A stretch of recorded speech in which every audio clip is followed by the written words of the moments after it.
Dans la rivière Songa au nord du pays, les épices et barrages érigés pour dévier le courant d'eau vers les passes à haut risque de soise en période de basse eau n'ont pas produit les résultats escomptés.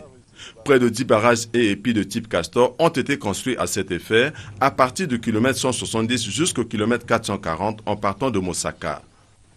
Les travaux de construction de ces ouvrages ont été réalisés par le service commun d'entretien des voies navigables sous le contrôle d'un ingénieur des travaux fluviaux du bureau d'études hollandais Asconing BV. L'objectif était de ramener les flux vers des passes jugées difficiles en période de tillage afin de favoriser l'autodragage des seuils. Malheureusement, 20 ans après, par manque de suivi et d'entretien, l'expérience a produit des effets contraires. Le courant d'eau a refusé la direction lui imposée par le plan directeur de l'étude et a fini par casser des ouvrages et à reprendre sa direction initiale.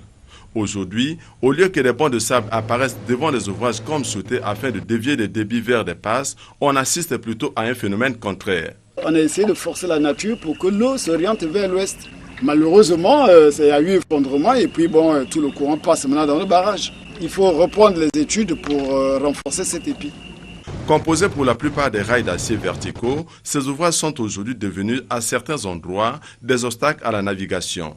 Tous ces barrages qu'on a eu à mettre sur la Songa, c'est maintenant les passes importantes où l'eau se dirige. Comme on ne peut pas mettre la passe là où sont les barrages, donc il y a un problème qu'il faut les dérocher. Au regard des profondeurs obtenues dans les sites abritant ces ouvrages, leur démantèlement s'avère nécessaire. La société Aegis, sur un financement, programme d'économie régionale de la CEMAC, sur financement de l'aide budgétaire française, a réalisé une étude d'un projet qui s'indique appui au GIECVN.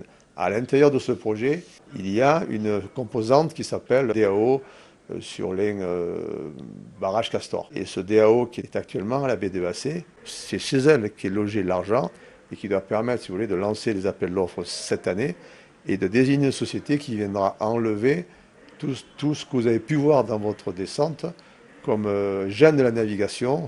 Ces épis et barrages, une fois démantelés, ces sites pourront être balisés pour servir de chenaux de navigation en période de tillage.